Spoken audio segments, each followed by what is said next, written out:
Okay, what we're looking at right now, this is a situation that could genuinely reshape global power as we know it. For the very first time, the most powerful naval forces of the US and China are heading for the same spot in one of the most volatile regions on the entire planet. So this begs the huge question, right? Are we literally watching two nuclear-armed superpowers steamrolling towards an unavoidable collision? I mean, the stakes, they could not be higher. So let's break down who's involved. On one side, you've got a U.S. nuclear-powered aircraft carrier, the USS Abraham Lincoln, with its whole protective fleet, what they call a carrier strike group. Its official job is to make sure the sea lanes stay open and to keep things stable in the region. And on the other side, China's most advanced, most lethal destroyers, and they are all closing in on the exact same patch of water. And what's really alarming here is just how fast this is all happening. This is not some slow-motion crisis brewing over months. No.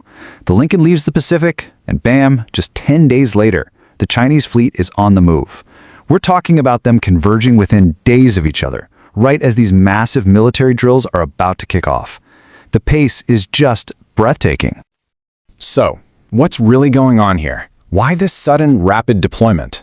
Well, to get that, you have to understand just how significant this move from China really is. This is anything but your standard naval exercise. The really crucial thing to grasp is the sheer distance and the kind of hardware they're sending. We're talking about China's absolute best destroyers making a 6,000-mile journey. These ships almost never operate this far from their home waters, which signals this massive strategic shift from being a regional navy to one with serious global ambitions. And this right here is the crown jewel of their task force, the Type 055 Renhai-class destroyer. It is the biggest, most powerful warship in the entire Chinese Navy, and they're not just sending one. So why is this ship such a big deal? Well, it all boils down to one number, 112. That's how many vertical launch system cells are packed into a single one of these destroyers. Think about that. That's an absolutely incredible amount of firepower on just one ship. And those 112 cells can be loaded with a truly devastating mix of weapons, everything from air defense to land attack missiles. But the weapon that's really grabbing all the headlines, that's the YJ-18 anti-ship cruise missile. Intelligence folks have nicknamed these things carrier killers, and with the USS Abraham Lincoln right around the corner, that threat suddenly becomes very, very real. Here's the thing though, China is not doing this alone.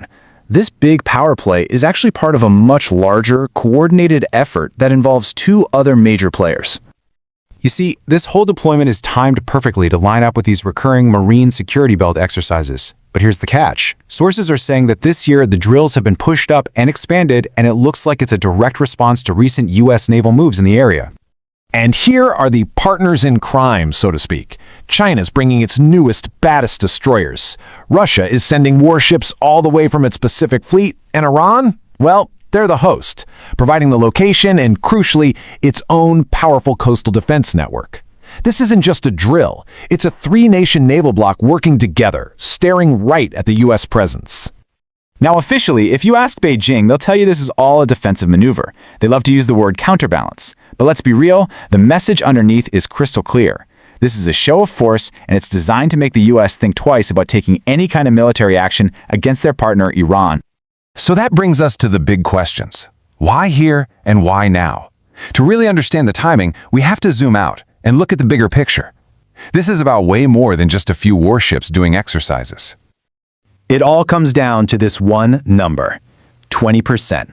That's how much of the entire world's oil supply sails right through the Strait of Hormuz, the very same waterway where all these fleets are about to meet. The Strait of Hormuz is, without a doubt, the most critical maritime choke point in the world.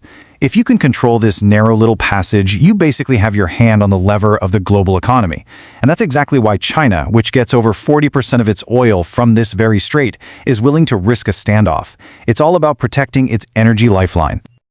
And this is where it gets really interesting, where analysts talk about this critical two-theater dynamic.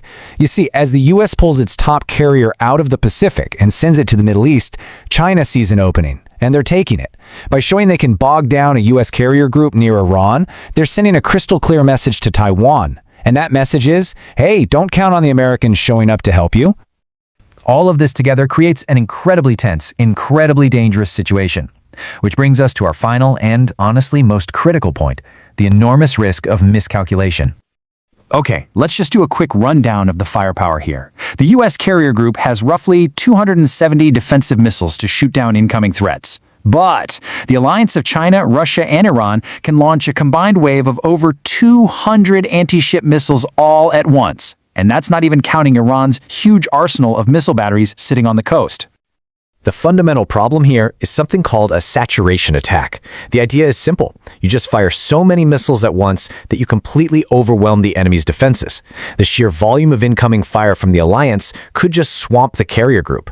I mean, even if they have a 90% success rate at shooting things down, the few missiles that get through could be absolutely devastating.